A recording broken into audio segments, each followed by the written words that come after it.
Hey, how you doing? This is John, and welcome to John's Long Box. We're here with Buzz Acevedo. How are you doing?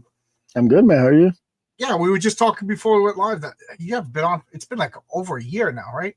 Yeah, it has. Last time I was out talking about Ace 3, and now we have John Ace's anthology. Oh, cool. How's everything going? That's going good. First time on Kickstarter, so it's a learning curve, but it's doing well so far.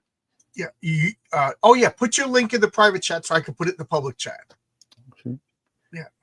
And this is I got my project, Heroic Tales 2 is live right now on Kickstarter. How many days left?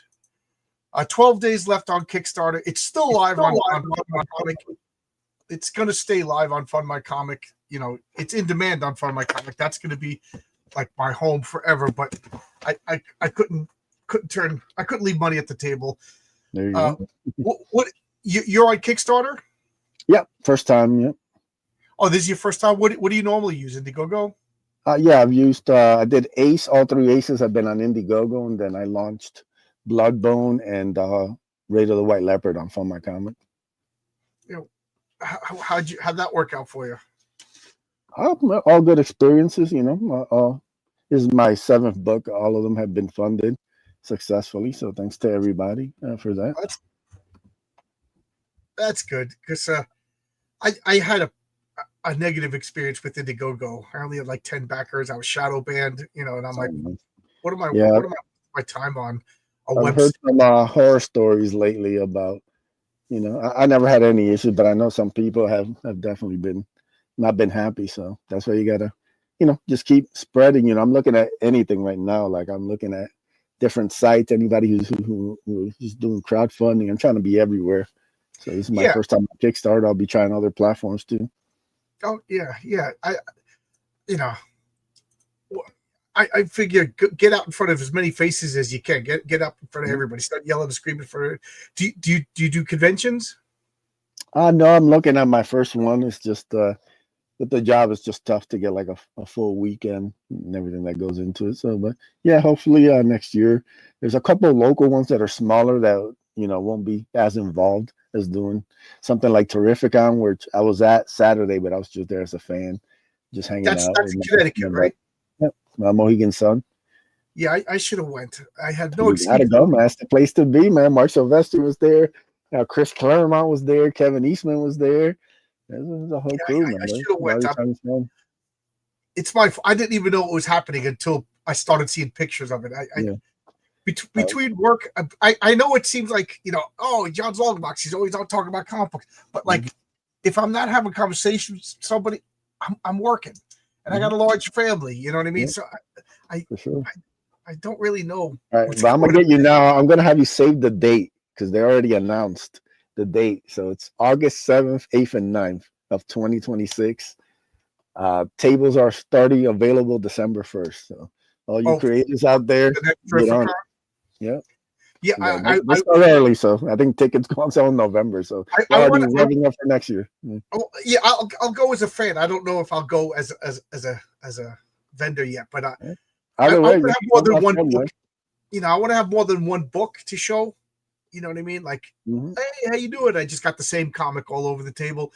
I want to have a couple of things to show. I'll go, but there's a local one right by me, and it's funny because I said I think that's gonna be the first one I'm gonna go to, and I got a message that night. It's right now. So as I was talking about it, I missed it already. So next year, I'd like to go to Heroes Con just to meet everybody. That seems to be a good one, but I don't know what but I was in that accident last year and I used up all my time off, so I was off out of work, but I wasn't really going to go traveling anywhere with a neck brace on. I didn't have a car, and now I got a car. I got the neck brace off, but I don't have any time off. Not until everything resets. I think in November, and then I can start rescheduling my time off and everything. We got El Guapo Hell. Oh, they're talking to each other. I thought he was calling you the handsome one. Okay, well, you're handsome too. You can call him handsome. We got Emily. Haven't seen you in a while. How's Emily? So let's take a look at your campaign. Why can't I hit these buttons correctly? Okay, here we go. Let's see. Okay, just making sure I hit the right one. All right, we got your campaign over here. Drawing Aces, an anthology. Oh, cool. Tell me about this. I like this. Yeah, I like yeah, this is the Drawing Aces Comics Group anthology. It's a showcase of 6 short stories featuring characters from the Imprints line of books. So you have the Ace, Bloodbone, Rado the White Leopard. You have also 2 new series that are going to be launched from this. One's called Savior, the other one's Blue Blaze, and then you have a secret 6 story, which I don't talk about. So, okay. More about it. Oh, but man, yeah, you're better than me. I cannot help but give spoilers. So, yeah, so God bless you. Yeah, this is fun. So, like, all the other ones I can kind of go deep on, but the last one will just kind of let people discover it once they get the book. So, I like this. Yeah, so that's the Ace short story right there by Barbusco Comics. Okay, see that awesome cover there. Yeah, I was just looking at this color image and then the same image in black and white. Oh man, yeah. I love the color, but when I see black and white, I start to notice details. Especially the bottom half, the blood bone punching the guy. You could get a lot more from that. So I'm putting out this as 2 versions of the cover, one color, one the line art. The first time I'm doing that, and they're both going to be virgin covers. So cool. There's going to be no trade dress or anything, so you get to enjoy the art. Working out for you because one guy asked for the virgin line, for just the line art. Mm-hmm. And I was like, okay, I'll do it. But he was the only one who bought it. So I said, I'm not going to print up the files and everything like that for one copy. So I gave him something else instead, and he was happy. But are people asking for that? They have been, I think especially since the anthology itself is black and white, I think the line art cover kind of makes sense. Oh, I like this interior art. Yeah, so this is Rafael Crestani did this. This is the Xavier short story. It's basically introducing this new character in this new series that's going to launch probably in the next year. Is this woman the new character?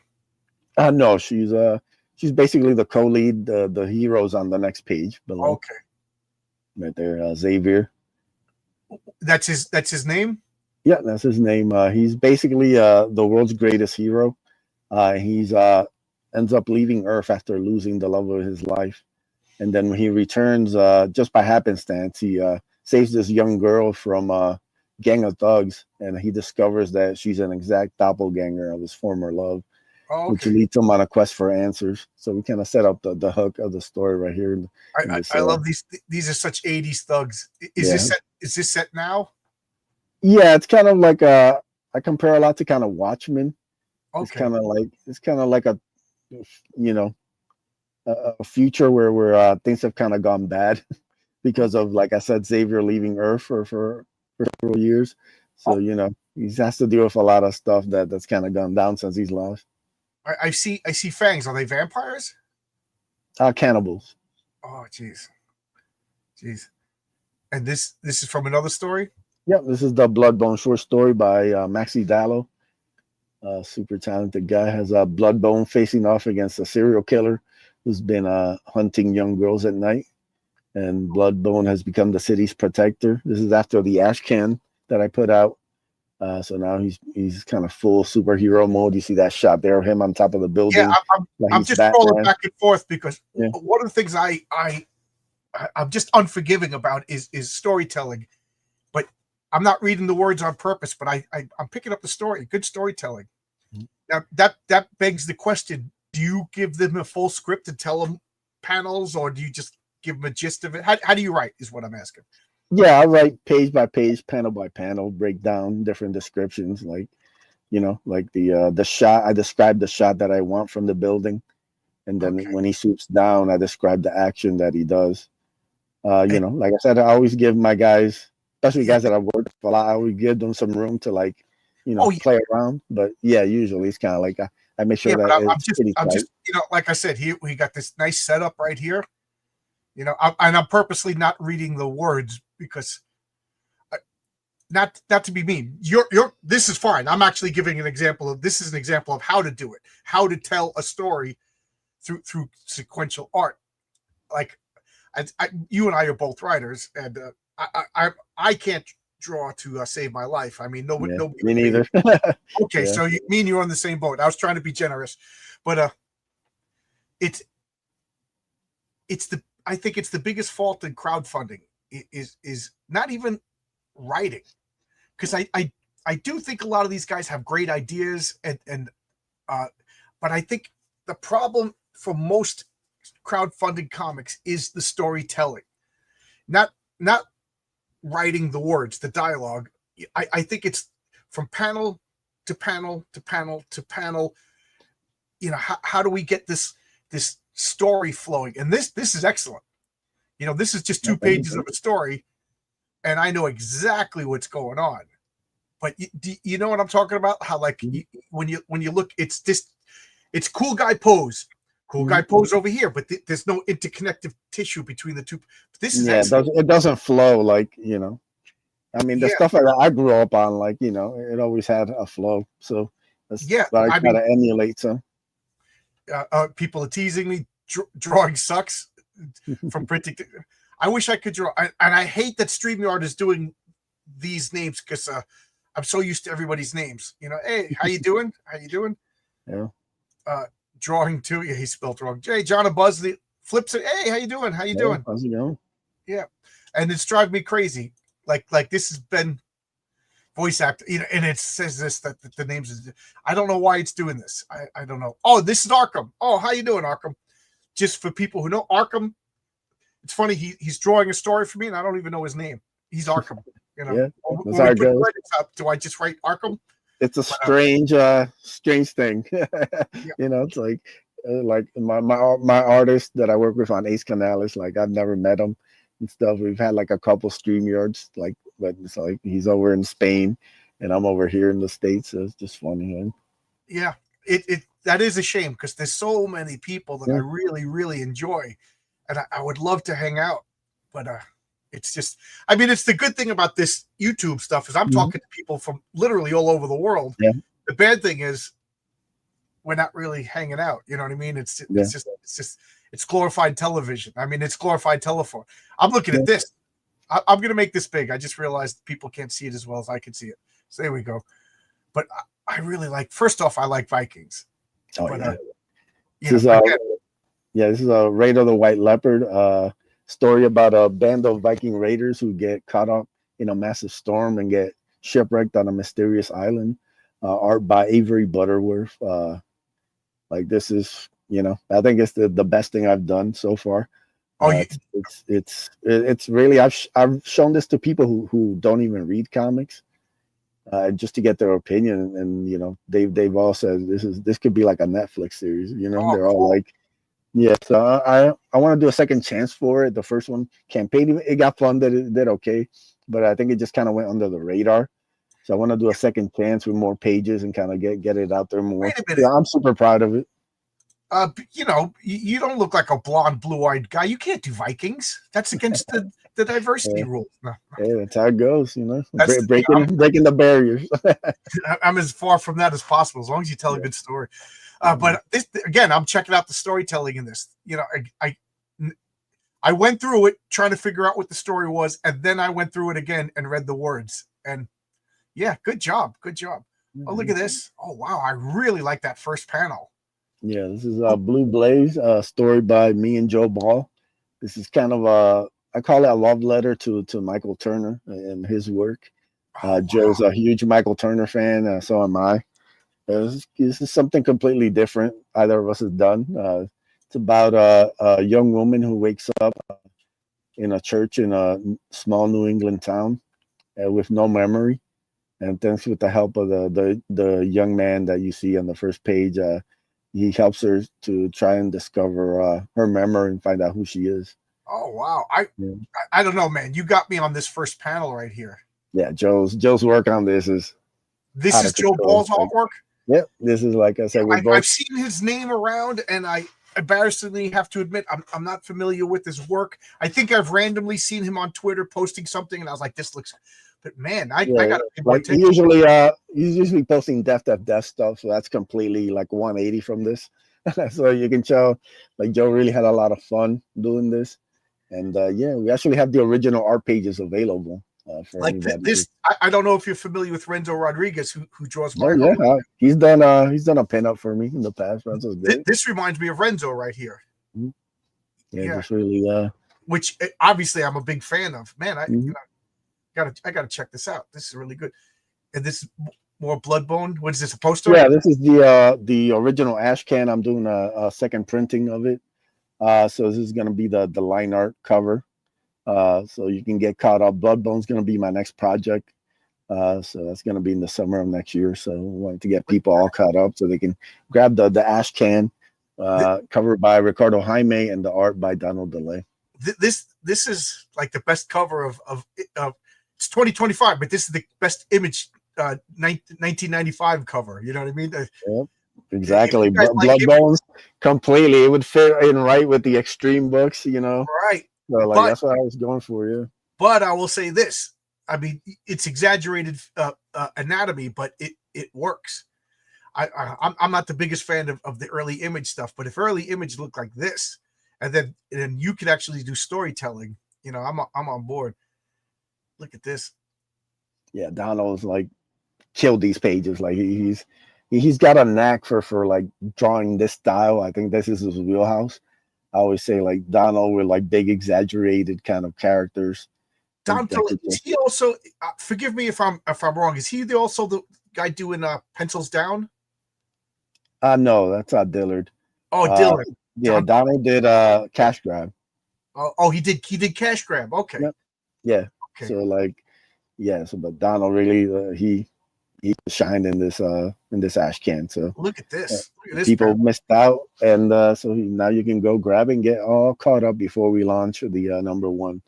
In the summer, it's like realistic cartoony at the same time. Yeah, it is. Like it's really unique, and I also love, like, to me, my favorite panel is that second one where he's turning and you see the mask move. Which panel is that? Right there. Oh, okay. Right above it, where he's kind of turning his head and you see the mask move. Okay. Like just a little touch like that, you know, the little clapping of the hands, that little stuff is just like he just put so much. It's not exactly, but the only artist that I can think of right now that to compare it to is Bill Sienkiewicz. You know, like again, exaggerated realism. If that's a term, we just invented it. I want royalties. But obviously I'm a fan of this. I mean, it looks like Renzo's art, so of course you got me. But then again, so far I've been looking at all the stuff, and I think this is really good. I take it the Viking chick. Yeah, this is a print we're doing. We extended. It was originally for the first week backers, but we decided to give it an extension, so everybody who's backing will get that print by Dan Plagle, colors by Marcos Martins, of Alga, the one of the characters from Raid of the White Leopard. Oh, cool. Okay. Oh, we reached the bottom. All right, cool. I got to check because I'm so bad. I have so many people on my channel, and sometimes I think that I backed, and then I get embarrassed when they come back on the channel and I realize I didn't back. So do we have a catch-up tier for idiots like me that missed out? None of the main books are in here except for the Bloodbone Ash Can. The anthologies basically, you know, I compare it. I call it something that's like a showcase of everything I've done over the past 5 years. So you have the Ace short story that works as like a prelude to Ace Volume 1. You have the Bloodbone story, which takes place right after the Ash Can. You have the Raid of the White Leopard, which is kind of like the introduction of the Viking story. And then you have like these 2 new series that are launching. So basically you can kind of get caught up. You know, if you never read anything I've done, you can kind of, you know, see if there's something that's to your liking, because all these stories are very different. You know, the artists were chosen for a specific reason. Their art styles are different. So, you know, but yeah, we do have the Bloodbone Ash Can that you can get you all caught up into Bloodbone, which is next. Did I just lose you? Well, you just saw me back this live, and I'm going to close this out in case it shows. Don't dox yourself. Yeah, don't dox yourself, brother. Yeah. Hey, careful with that. So it's okay. It showed my expired credit card. That's good. There you go. I just realized I got to update my credit. I'm such. This shows you how absent-minded I am. The other day I was at work and I got your $103 charge just went through on Amazon. I'm like, what are you talking about? I didn't buy anything. So I called up. I said it was a mistake. Got my card canceled. I got my new card, and then realized that I pre-ordered something. Oh. So they reimbursed me the money, and then just yesterday they're like, "Hey, wait a minute, you accepted that delivery?" I was like, "Yeah, I did, because I'm an idiot." So I got to update. I got to update on a Kickstarter now. Yeah, that happens. But you gotta be careful with those pre-orders, man. They get you. They get you. The last moment you don't expect it. That's when they charge you. Well, that's the problem with Kickstarter. Like Kickstarter, it has the name recognition and everybody trusts it. But I don't like that you get charged later. I am of the opinion comic books are impulse buys. Get that impulse, because now, I'm doing a Kickstarter too, so it's bad of me to say that, but people have a chance to back out. Yeah. Or they forgot about it, they overextended themselves, and then you're counting on it. Because a lot of people are saying that, like, oh wow, I did Kickstarter and like only 6 people dropped. Well, to a guy like me, 6 people is a big deal, Yeah. Yeah, but I mean, that whole game, especially if you have like a longer campaign, you're asking to get refunded. I think, once you're in there a couple of months, you're just letting people, begging them to like refund the stuff. Indiegogo, as much as I didn't like it, you buy my comic book, within 3 days I have the money, like in my account. Now, that also causes problems, because we all know that some people spend their money as soon as they get it, Yeah. For those of you, here's some inside baseball. For those of you who don't know how these campaigns work, you set up a Stripe account, and a Stripe account is like, does all the financial transactions. So when you buy stuff, it goes into Stripe. I sit it there. Maybe I'm stupid. Maybe I should put it in another account that draws interest or whatever, but I just leave it in Stripe, and that's how I pay the artists, right? Renzo, whatever, he submits 3 pages, I'll pay him, and then I'll pull 3 pages worth of money out of the Stripe account. You know what I mean? So I don't touch it. I don't touch it. That's what I did the whole time that I was out of work. Like, I'm looking at all this money in my account. Like, oh geez, Yeah, fix my chat. I don't know how to do that. I don't know how to do it. Did I do this? Did I hit a button? Yeah, I haven't messed the StreamYard in a minute, so yeah. Let me know, because I would change this in a minute. We're out here in our underpants. I know. I had a friend that at a Kickstarter was making money, then he had backers back out, and that's the problem with Kickstarter. Like Indiegogo, you buy it, the money comes out, it goes to Indiegogo. Indiegogo holds on to it for 3 days. That's one of the secrets. Indiegogo, like, they're handling millions of dollars between all the transactions, so they'll make interest for 3 or 4 days, and that's a lot of money. And then whatever goes into Stripe. So that's what I do. So all my money is just sitting in my Stripe account. I just, I had to buy a new car, and I'm looking at $8,000 in my Stripe account. You guys get paid? I need more. Questionable. Yeah. I'm trying to look. If anybody knows, is there a way to change this? I mean, because I kind of hate that it's like that, but whatever. Maybe it'll swap out, because it happened and it lasted a couple of days, and then it went back every time they update. So anyway, do you mind if I say what state you're in? I just realized that you're a Massachusetts. I'm an Indiegogo campaign. Yeah, I'm in New York. You're in Massachusetts, and do you ever come down to New York? No, rarely. Like usually the most I'll travel down to Connecticut. So I don't really get out too far. I don't blame you coming to New York City. I mean, Long Island is nice, but I'm trying to think the last time I've been to Massachusetts. But see, I've been married. I had a girlfriend before my wife, a couple of girlfriends before my wife, and she worked for Delta. So for my birthday, we flew to Massachusetts. So that was 25 years ago, 26 years ago. And we went to why can't I think of it? But we did the bus tour around. It was the year the Red Sox won the Super Bowl. It shows you how much of a the World Series, yeah. Yeah, so it was the year that they won. They beat the Yankees, and of course, I don't know why I had a Yankees baseball, and I don't even like the Yankees. I don't like baseball, but if I did pick a team, it would be the Mets. You know, and I'm wearing a Yankees hat in Boston the year the Red Sox was. Oh, man, people just going out of their way to pay. So then I just was getting stubborn, and I wouldn't take it off. You gotta double down. Yeah, I was double down on it. Exactly. Yeah, and what's the name of the comic book store that we went to? Newbury Comics. Yeah, there are a bunch of Newbury comics. Oh, there's more than one. Okay, it's a bunch. I went to Newbury Comics, and there was a comic convention there, and I'm trying to remember what was the comic convention, but we went to a comic convention. We went to Newbury Comics. It was only for a weekend, but it significantly colder than New York. Oh yeah. Yeah. It was in December. My birthday's in December, so we. Oh yeah, you feel it. You feel it once December comes. Yeah. Like I was wearing a light jacket in New York, and I was very underdressed in Massachusetts. So you don't come down. We are here with that. Oh, I already saw that. Hail Nerds. See, Creators Outlet. I'm trying to see if I recognize. Like, if you didn't tell me you were Arkham, I wouldn't recognize. There's a Newbury Comics in Harvard Square. Yeah. So, what's the New York is famous for its pizza, Chicago style pizza, and the Chicago dogs. What's the Massachusetts? Clam chowder, right? Yeah, probably. But I'm actually on the west side, so like everybody thinks Massachusetts, Boston area. No, this is the other side. it's a couple hours from Boston, so it's a little different over here. So okay, yeah. Oh, I am near the Basketball Hall of Fame though. So so where is that? You're on the west side.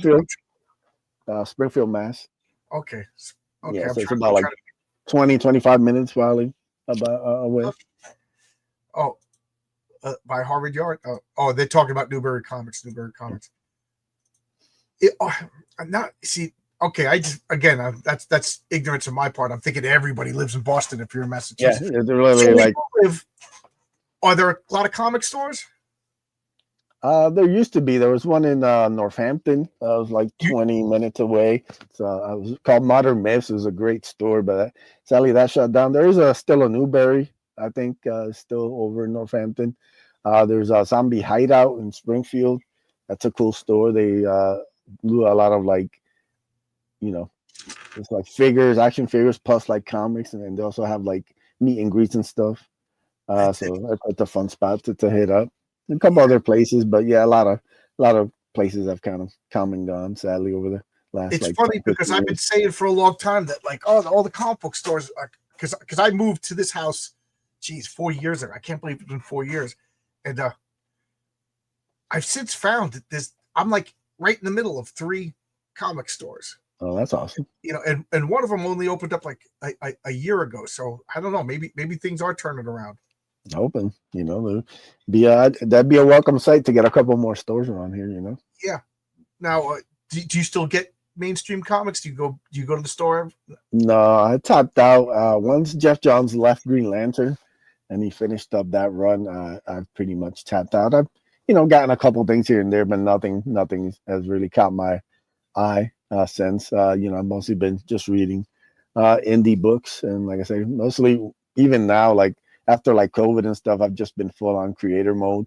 So like as far even like the only thing I'm reading are like back issues. Like when I went to Terrificon, I was digging through the long boxes. I got stuff like it's right here. So it's Gen 13. So like that's the kind of stuff I've been tracking down and kind of where my head is at. Not too much I stuff. talk bad about Image Comics, but Gen 13 was the one I stuck with from beginning to end. I got a full run of Gen 13. Jay Scott, man, just incredible work, man. Just really, he knew how to grab the 15-year-old me. Yeah, it was. It was eye candy, but I think out of all of Eric Larson used to at the time, and for a short time, Todd, but they were the ones that paid attention to the writing. Mm-hmm. He hired some pretty good writers. He hired Chris Claremont at one point. It wasn't that good, but I'm trying to think of the other writers. But they like a what was it? Wildcats. Wildcats was like, I thought it was like unreadable for the first year or two, and I bought all these comics too, but Wildcats became really good with what's his name, Brett Booth, and I'm trying to think of the writer, and then Alan Moore took over, and then it was so good, so good. Anyway, you just brought back memories by Yeah. This is the kind of, I'm rereading my X-Men. Yeah, the cool thing about like these is that when I was collecting and stuff, I only had like a small like access to image stuff. So if it wasn't like Spawn, Wildcats, Cyberforce, like I barely got like an issue or two. So it wasn't until years later when I discovered like back issues and all that kind of stuff that now I can kind of read up on Gen 13 and all these other books that I only saw like the little promos for. So it's kind of been fun trying to catch I've up. been doing that. I was about to say I've been, but I realize it's pretty much a year now. But I've been taking long boxes out and videotaping them, like making a video record of my collection, and then I write down what I'm missing. Maybe I shouldn't do it again because I may be going a year-long back issue spree, But there's worse things you can do.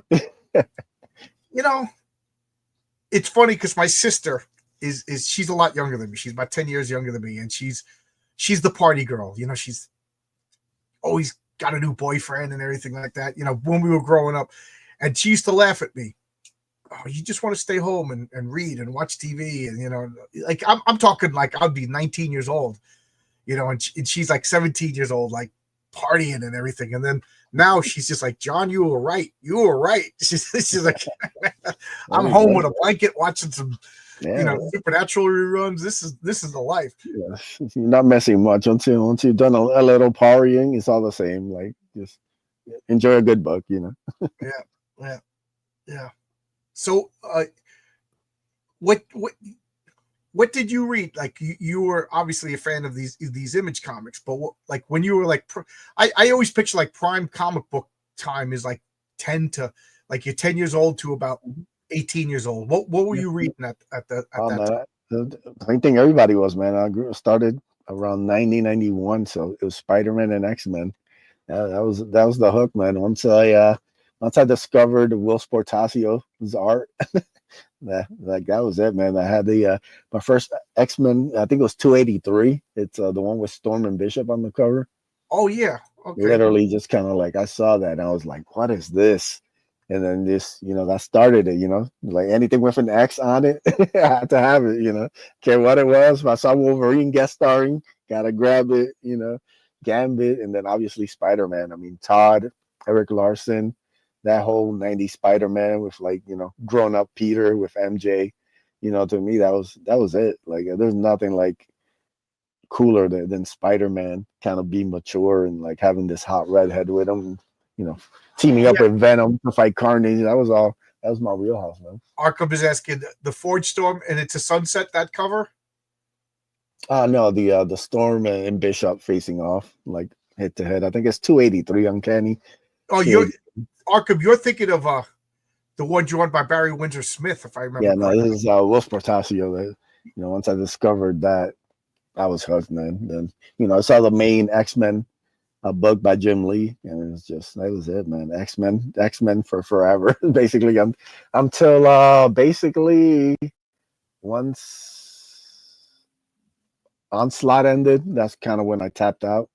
But basically from like 91 to there, like, and everything X, tons of issues, tons of like crossovers, anything X related. That was it. I want to ask you, because you're in the same boat as me. You're the writer. You can't draw. Do you ever like sketch anything to give your writers? To give your artists? No, I'll mostly pull references for different things, But yeah, like I haven't tried to draw since like I got out of high school. That was like 99. So because in 2001 there was a fire in my apartment, so I lost my comic collection. Oh my God, you're like the fifth person to tell me that. Yeah, oh, and like every time but I had stopped. Yeah, I had stopped collecting by 99, 2000. Oh, I'll tell you, if anything happens to my collection, I'm done making comics. I'm done with YouTube. I'm done with comic books. Yeah. What do I think? I think the new Spider-Man suit, if what I saw is the actual suit and not an AI, I'm like getting really gun shy about making proclamations now because I don't know what's AI, what's real. But what I saw, it looked awesome.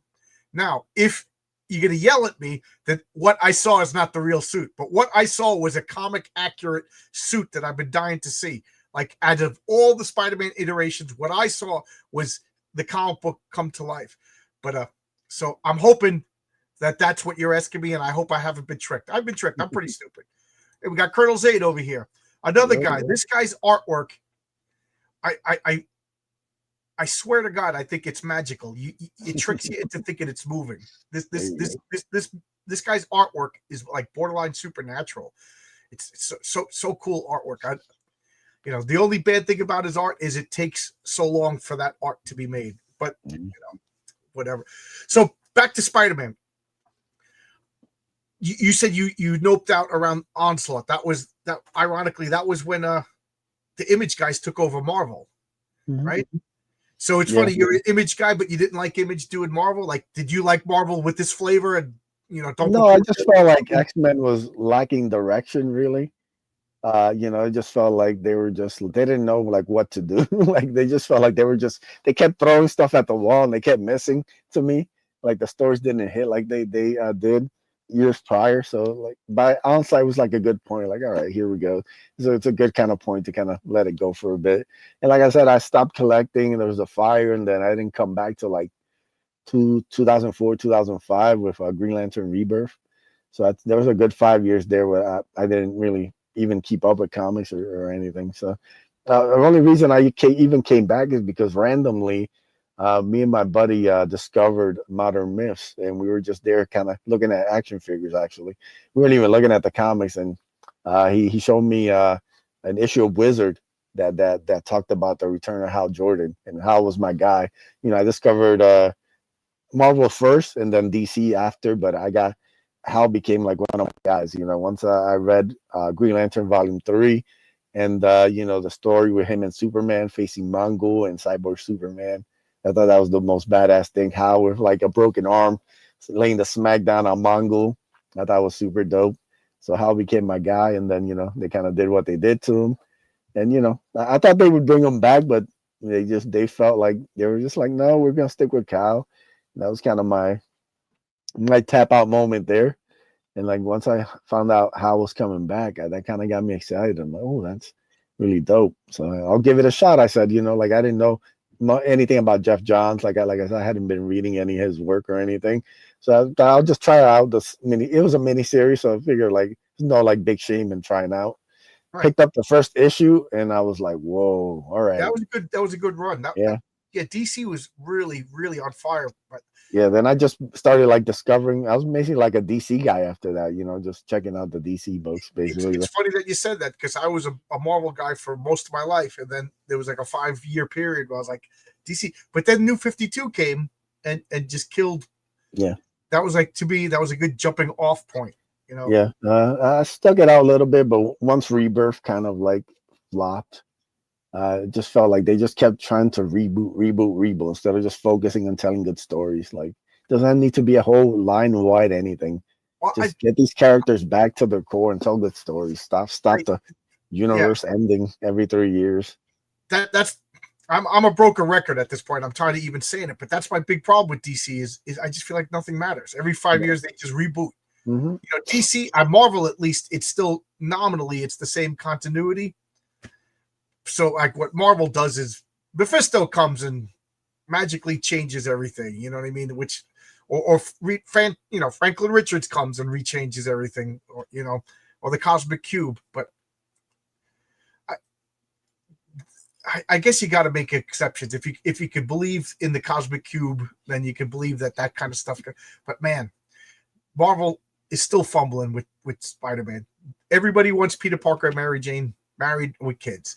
Why? Because comic book fans are adults now, and we want to see kind of a happy married couple. I enjoyed Green Lantern for Rebirth. The Brightest Day, Blackest Night was stronger. I got all of that. I guess I got it all up to New 52. And New 52, I said this a few times. Discount Comic Book Service had a bundle for $76. You got everything Marvel, everything DC. And I think they did that for 9 months. So I got DC for 9 months into the New 52. And then when they stopped that bundle deal, I just stopped. And Marvel, I quit at the end of I forget if it's the third Secret Wars or whatever the Secret Wars, but it was the Secret Wars where Doctor Doom controls the Earth, because they said right on it, Marvel Universe 1962 to 2015. So I was like, oh, perfect. And then I'm done. Oh, so tell us about what are your comics? You got this anthology, and then you mentioned a few others. So what are your titles? Yeah, so I started with the Ace. I put out 3 volumes so far.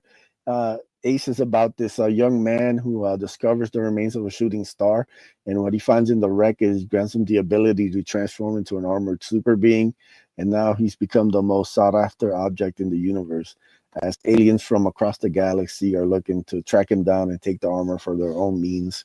So yeah, it's been a blast, man. Just writing Ace. As a big influence is Darkhawk, another book I loved in the 90s. So wow. I get to kind of tell my version. Yeah. Everybody thinks is kind of Star Wars related because of the helmet. I'm like, no, if you read Darkhawk in 91, you'd get all the references like that. So yeah, it's a really fun story, taking Ace, from this kind of normal world where he doesn't know that aliens exist or anything, because Earth is a backwater planet that nobody cares about. And now he's shot off into space, meeting aliens on a spaceship, and now he's gonna meet the Emperor in issue 4. So it's all this kind of crazy space stuff that's been going on the last 3 issues. And then I have Bloodbone, this vigilante who's looking to clean up his city after a criminal organization has taken over it. That's very much kind of inspired by Arrow, the TV series. I love the idea of Oliver coming back with a list and cleaning up, all his dad's mistakes. What is Blood? Is he superhuman, or is he just like a Punisher? Yeah, he's an enhanced human. He's gone through changes to become as jacked and large as he is. But there's no real superheroes in Bloodbone. Everything's like enhanced. So, kind of old school scientific experiments and all that kind of human testing and all this kind of. Is it the same world as Ace? I know it's different. Oh, okay. Yeah, okay. So each one of these are different worlds. They don't intersect with each other. So I'm able to just kind of go and tell different types of stories without having to like juggle the whole universe together. And then you have Raid of the White Leopard, like I said, story about a band of Viking raiders who get caught up in a storm, and they wash up on this mysterious island, and now they have to deal with the island's protector. So it's a really fun story. Incredible art by Avery. Look good. I definitely want to make that in front of people's eyes. And then, like I said, we're launching off these 2 new series, Xavier and Blue Blaze, in the next year or 2, and kind of setting up the groundwork for both of those stories. So, and these are all their own worlds. So we're never going to have these characters interact. No, it's maybe down the future I could do something, but I really like the idea of just keeping them all separate and telling unique stories on each one. Okay, that's cool. Because I'm a lunatic, and if I make up a new character, I'm like, how does he fit? What is his pet? Because it's all the same world. To the point, I have I just submitted a script for a comic. I mean, I'm being secretive on it on purpose. For once, I'm not spoiling, but it'll be in a comic book that will be in a comic book store, and it's going to have the Patriarch, Mary Sue, the Public Eye, and all my characters. But me and my friends, we play a role-playing game, so it's going to have my friend Paul's character, Magnum, my friend Mike's character, Colonel Strong, my friend Jimmy's character that I'm not mentioning yet because he never named his character, so I'm naming him, and I don't want to name it until we have the art. So all of us are going to have our characters in a comic book. But the thing is, my friend Mike's character has been in other comics before, and it's driving me nuts because how do I reconcile my world where only I control the continuity? So I'm actually when he's going to be in Heroic Tales, somebody's going to talk to him. It's like, oh yeah, you're in a bunch of different comic books. Because I can't help people taking my image and putting me in comic books, but he's going to address it and basically say, this is the real me, something like that. My friend Mike thinks it's funny because I know that's torturing you. Yeah. But having different worlds for each character, oh my god, that makes my head hurt because I would have to come up with a backstory and everything. Which that's the fun part. That's the fun part for me, you know. Like I can create each universe and make it. I give it its own rules, its own kind of laws, well, its own kind there of you thing. go. Make it distinct too, which is good. You know, like it's fun to me. Like I said, I spent like all this time working on Bloodbone, and then you know, now I got to go take it to space with Ace 4. You know, like literally, like each one kind of helps me kind of you know, exercise a different writing muscle. So that's also a thing that helps. You know, once I get burned on one, and I'm not really like the story isn't flowing out because I don't like to force it. If it's not flowing, you know, I go work on something else, and then usually once I hit a breakthrough on something, it'll spark me, and then I can go Ace again. I'm glad you said that because I don't like.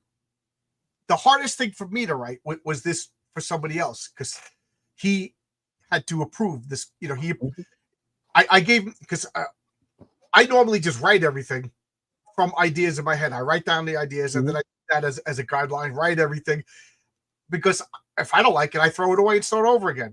But I had to get the ideas approved, and then I had to get the first draft. Oh my God! And I got to say, I didn't particularly like it, but I was proud of it when I was done. Yeah. And when you said breakthrough, I'm writing a script for somebody else that's like, you know, I'm kind of semi-retired, but I'll do a story from you. I was like, no pressure, when you know, whatever. And I started through it. And then I literally said to him, I had a breakthrough, and now it's like an avalanche. I can't stop writing the story. Yeah. So it is. You got to ride that momentum, you know. Right. Like I said, don't force the story. Go to something else. As soon as we're done talking, I'm going to finish up and send it to him. Yeah. You know. Yeah, like I've only done one story. I did it's just basically like actual just like a text story that you read with like an image attached to it. For Passion for Drawings, Tales of Novatera. And that was really interesting because I've never really done that. So it was fun. Turned out well. He was happy with it. It was the thing that I cared about most. Cool. You know, so as long as he's happy with it, I'm happy with it. But it's definitely like daunting to me. I kept looking at the page, you know, like I usually write the title, then, you know, written by me, and then I'll start page 1, panel 1, and I just kind of go like, oh, well, there's no page breakdowns on this one. So you guys just got to write. So that took me a second. I find once you do the first 2 pages, you know what I mean? The rest, it's almost like skiing. You just got to get up on that slope and then get over your fear. But like once you get a setup, like the story that I'm writing now, I might as well throw my notes away because this story is changing as I write it. Because one of the characters is, I have this character called the Raven, and he's like a Batman type guy, and the problem with him is he's angry because he got divorced and his ex-wife got everything. So he's taking it out on the criminals of Science City. You know, he can't beat up his ex-wife. But now his ex-wife, when I wrote this story, she wasn't even in the story, but now she's the one in danger. And he hates her. You know what I mean? So now but he can't let this happen to her. She still is the mother of his children. You know what I mean? And he's still a hero. You know what I mean? Even though this is his therapy. Like as he's beating up bad guys, he's just like, alimony. He's like, you're living with another guy. Just get married to him. You don't need my money. You know. That's but funny. I had that wasn't in the notes. She wasn't in the notes. But it's just happening. What do we? Space Ace. That's the name of your character. The Ace. Yeah. The Ace. Tim Olson. He has a on Amazon right now. You can get a Zed and Odysseus. Is that the name of it? And why can't I think of the other story that I actually read? Before you log off, John, I want to jump back in your room. See. You can see what's being worked on. Yeah. Well, after this at 8:30, I'm going to go to RJ's for Comic Book Team Up at 8:30. But after that, if you want to message me, we'll talk. He's going to show me art that he's working on. Awesome. It's always fun. Like, you know, for me, nothing's better than when an artist sends me a new page and like, yes. Isn't it fun? Yeah, it's the best. Like, I get some of these detailed stuff that's like, even because, you know, I try to like visualize everything, but some of these guys, man, they're just like they're next level. So the stuff they come up with, I liked all the art that you showed me. wow. It was all different, but it was all interesting. I feel like this is not about me, bro. Renzo just sent me. We're trying something different, and I'm being very tight-lipped about this. But I've been talking about I'm working on like a historical mythological story, and I want to do it different. So I asked Renzo if he could do it, and then Oscar if he could. So we're doing a test like teaser, like a poster. I'll make it like an art print when we finally. And oh my god, the art is so good, but it's not colored yet. And then I want it lettered, and then I'm going to put it up. I just want to show everybody. It's so cool when you think of something, and then you got a guy that turns your thoughts. I wonder, because we got a bunch of artists in the chat. Artists, do you get that all when you draw what's in your brain onto the paper? Because I think of these words, and I take these words and I throw them to somebody else, and that somebody else puts them on the paper. And it's almost like magic to me, but I wonder if artists get that same like high, like because I know a couple like Marcus tortures himself. I've never seen a guy that just kicks himself so hard for every page he does, but it looks great. Might be doing an art contest. Cool. Oh, I'm doing an art contest. I'm taking submissions for the Drawn Aces anthology. The deadline is September 22nd. All you have to do is use the hashtag Drawn Aces art contest. I have the rules on my Twitter. You can, the winner gets the back cover of the anthology, comps of the book, and $125. Nice. It's a great opportunity, open to everybody. Just got to submit before the 22nd. We'll leave it to a fan vote. So make it fair on everybody, no favorites. So everybody's welcome, man. Artists out there. You got a month. That way nobody can get mad at you. That's very smart. I'm like, hey, let the people decide. I did one for Ace Volume 2. It went good. Everything went smooth. So I was happy with it. I'm like, yeah, let's do something different. When you do the art contest, if you wouldn't mind adding me, so I can see. I'll join that thread. I can't draw. I mean, I'll lose instantly. So why even bother? Everybody's welcome. Like I said, take your shots. Like I was talking in the chat. I forget how it was cracking me up. He's like, "Hey, can I submit stick figures?" I was like, "Hey, go for it." As long as you use the hashtag. Yeah, it's funny because a couple of people have just mentioned my name in there. Like, oh, I was on John's Long Box, and I'll get a mention. Oh, somebody mentioned you in their video. Like, so like YouTube is like monitoring everything we say. It's kind of cool, but at the same time, it's kind of scary because they didn't put me in the credits or anything like that. They just mentioned my name, and I'm like, that is weird. That is really, really weird. Yeah. Arkham says drawing for me is 100% harder than for my. It's supposed to be fun, Arkham. Don't torture yourself. Yeah. Take a break. Go eat a Twinkie. Go watch a movie. It's supposed to be fun. I don't want anybody like Luke apologized. Luke Stone is drawing a story for me, and he apologized for having a life. John said, Luke, it's fun.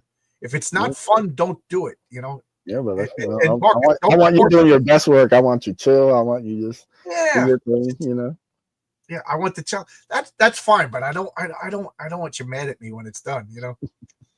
Marcus says we can have Buzz on the studio. We'll draw submissions on the show. Cool. Yeah, everybody's welcome, man. I love to see. Like I said, I have all these different worlds, all these different characters. So just as long as it's a Drawn Aces character, you're free to submit. And, whoever you like, your preference, and do your thing. I was going to ask this, and then I distracted myself because I'm easily distracted. You don't draw, so do you give a description of your characters, or do you let the artist design them? Oh, I'm very like tight description of everything, like looks. Like I said, I'll send them different images, kind of like we're looking at kind of this style, this like the girl in Xavier. Her look is supposed to be based on like a Phoebe Cates kind of. Okay. Just when she has the hair that she does, the fair skin, that kind of like. So that's just for like a reference. Other stuff is kind of like more fantastic, like Akula, this giant shark guy. You gotta get a little more creative with that. But if it's different references and stuff, I'll usually shoot over some images in the description. Unless it's if it's like a random thug and stuff, like the thugs there. That was Raphael. He came up with that. I just told him like just make these kind of creepy, kind of cannibalistic thugs. And he's like, boom, all right, I got you. So Yeah, I it's funny because Marcus, since he's in the chat, I'll use this as an example, but like he's doing a story called the Public Eye. Well, the story's called I Love a Mystery, featuring the Public Eye and Poinsettia are the two main characters. And the Public Eye I drew, or I think I described it to him. It was pretty easy, and he drew it perfect, exactly what But Poinsettia, I said I want her to look like a Love and Rockets woman, like as if she was drawn by Gilbert or Jamie Hernandez. So he went and got reference, and the funny thing is, the reference that he showed me was the exact image that I was picturing in my head. Wow. So it was funny. So yeah, I just love that when we just sync up. Buzz, what would your D&D class race be, and what hero would you make in Mutants and Masterminds? Do you even play these games? Sorry, brother. No, I know absolutely zero about D&D except for the name. Not one iota. So. All right, so we'll make it easier for you for normies. For the Lord, if you're watching the Lord of the Rings, which character would you like the best? The one I used to play the most was Legolas. Me and my buddy used to the Two Towers PS. I think it was PS2 game. Okay. Like he would be Aragorn, the guy with the sword. Yeah. And then I'd be like we just chop down. So you're an Elven Ranger. Yeah. So that was, there you go. Hi, Lord Zart. Does that answer your question? There you go. Me, human fighter, longsword, armor. The boring, fun. Marcus is collaborating. He's backing me up. It's a true story. Mutants and Masterminds is a superhero version. I've never played Mutants and Masterminds, but it's a superhero role-playing game. Oh, that's cool. Yeah. So we've come to the end of our hour, and of course, as usual, I talk too much. So I'm going to shut my mouth. I'm going to bring up your campaign again, and I just shut it down because I was backing, and nobody needs to see my expired credit card information. Or actually, it's the canceled one because I thought I was compromised. But anyway, here we go. I'm going to bring this up again. Drawing aces. Why did that not work? Something's going on with StreamYard, ladies and gentlemen. It's acted really funny. So here we go. I hope the numbers changed at least by one since we started. I'm a soft touch. Have a blessed day. I got my blessing by Zactan. That's good. How many books has it been, Buzz? This is number 7. 3 aces, 2 versions of the Bloodbone Ashcan, and then we have Raid of the White Leopard. So book number 7, 6 campaigns fully fulfilled. Everybody's gotten their books, their extras, all that fun stuff. So you're fulfilling your campaigns? You're doing it wrong. Trying, man. This little thing, like when I first came in as a customer and as a backer, this thing about like when I got my books, it was really cool from people. So I want to give them that same feeling. You will get your ace book expected to ship in February. We have a page and I'd say maybe 2 pages total to get finished up, and then about 6 to get lettered, but that goes pretty quick. Cool. So yeah, most of this is the artwork and stuff is done on this. Can I play the trailer? Yeah, no. Okay, let's play the trailer. So first off, let's make this big. Let's hit that, and let's hit that.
StreamYard is acting weird, ladies and gentlemen. That's right. Melvin is the name of your book. That's right. Melvin. Drawing Aces, you can get that. It's an anthology. I really like the art. I backed it live. I usually wait till we're done, but I'm impulsive these days. So anything you want to say before we go? Can you hear me? Yep, I can hear you now.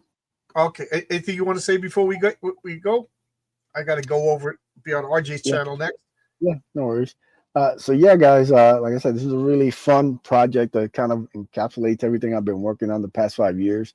You know, like I said, if you have a different kind of thing, maybe superheroes aren't your thing, you know, you'll dig Raid of the White Leopard, you'll dig Blue Blaze. It's something different. If you like superheroes, then definitely Ace and Bloodbone will be right up your alley. Got something for everybody. Really, I'm talking about, you know, Barbusco Comics, Joe Ball, Rafael Crestani, Maxi Dallo. All these Avery doing Raid of the White Leopard, really talented artists, killing it. It's gonna have some cool like bonus stuff in the book, like Joe Ball's doing like a exclusive little Bloodbone teaser for the #1 issue with some killer art. So yeah, please go check it out. Super affordable. It's only $13, 5 shipping. It is US only. That's why we kind of wanted to get it cheaper. So you know, I think for a 32-page comic, I mean that's a pretty good deal. So yeah, please go check it out. And thanks for hanging out. The chat was great. Yeah, thanks a lot, everybody. But I'm gonna get going. I'm gonna eat something quick, and then I'll be on with RJ at the 4th Age on his channel this week for Comic Book Team Up. Thanks a lot, everybody. I'll see you. Peace. Bye-bye.